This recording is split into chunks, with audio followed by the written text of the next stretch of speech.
Señor Dios eterno, Padre de toda consolación y fuente de toda alegría que no depende de las circunstancias para existir porque su raíz está plantada en una realidad más profunda y más permanente que cualquier circunstancia que el tiempo pueda producir o destruir, el que convirtió el viernes más oscuro de la historia en el domingo más glorioso que el universo había presenciado. El que tomó lo que parecía la derrota definitiva y lo transformó en la victoria más completa de toda la eternidad, Él. Que prometió que los que siembran con lágrimas segarán con gritos de alegría y que el que sale llorando llevando la preciosa semilla volverá a casa cantando trayendo sus gavillas, me presento ante ti hoy con una de las paradojas más profundas y más desconcertantes de la fe cristiana. Una paradoja que el mundo no puede comprender porque su lógica opera en un plano completamente diferente al de la sabiduría humana y que sin embargo los que la experimentan de manera genuina reconocen como una de las verdades más reales y más transformadoras que jamás han vivido. La paradoja del gozo en el sufrimiento. La posibilidad aparentemente contradictoria de experimentar una alegría profunda y genuina no a pesar del dolor sino en medio de él, no después de que pase sino mientras todavía está presente, no como negación de su realidad sino como expresión de una realidad más profunda que coexiste con él sin anularlo pero sin ser anulada por él. Necesito que me hables de eso hoy, Padre, porque hay sufrimiento en mi vida que es real y concreto y que no va a desaparecer simplemente porque ore con suficiente fervor o porque tenga suficiente fe o porque declare las promesas correctas con la convicción correcta. Hay dolores que tienen una duración que no está en mis manos controlar. Hay procesos que tienen una longitud que supera mi capacidad de determinarla. Hay circunstancias que permanecen difíciles a pesar de mis oraciones y a pesar de mi fe y a pesar de mi obediencia sincera, y en esas circunstancias persistentes la pregunta no es solo cómo salir de ellas sino cómo vivir en ellas de una manera que no destruya mi gozo, que no erosione mi fe, que no me robe los años que paso en el proceso esperando llegar al otro lado. Y la respuesta que tú das a esa pregunta en tu palabra no es una respuesta que la sabiduría humana hubiera diseñado, porque ningún sistema filosófico de origen puramente humano llega a la conclusión de que el sufrimiento puede ser fuente de gozo y no solo de dolor.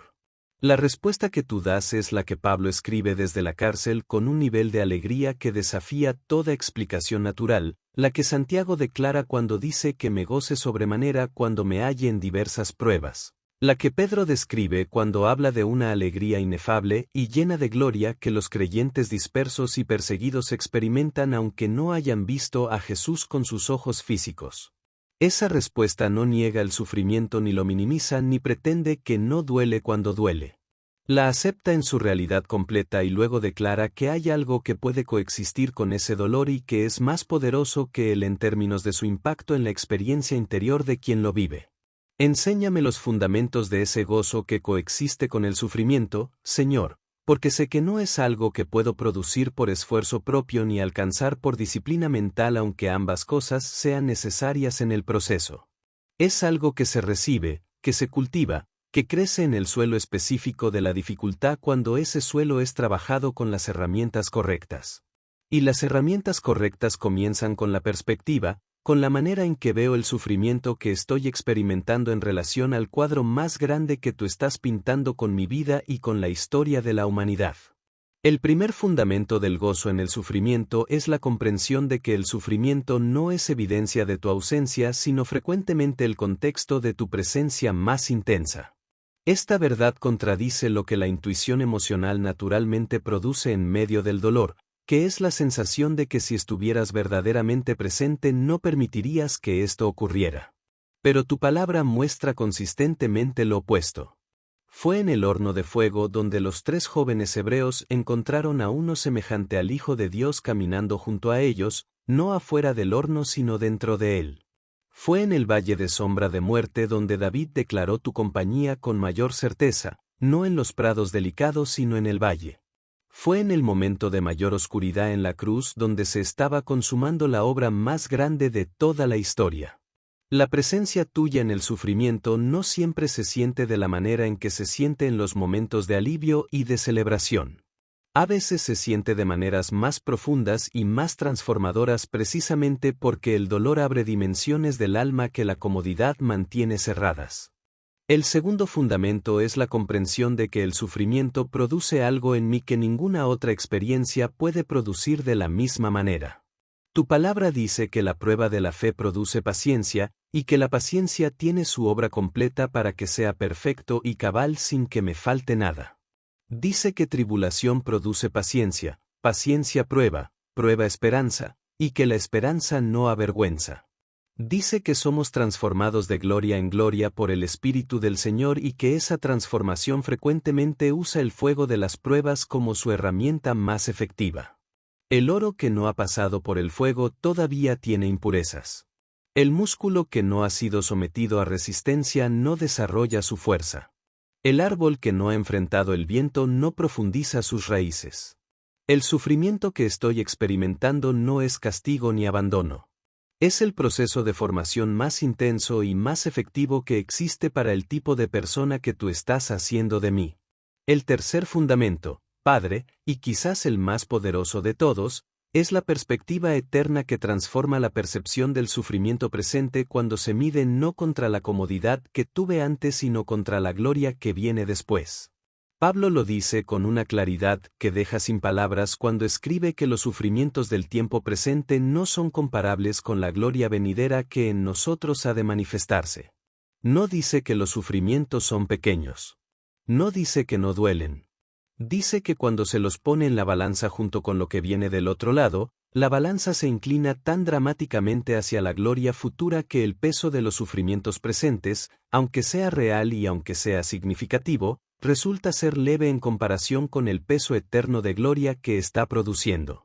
Esa perspectiva no elimina el dolor pero lo redimensiona de manera que hace posible enfrentarlo sin ser destruido por él.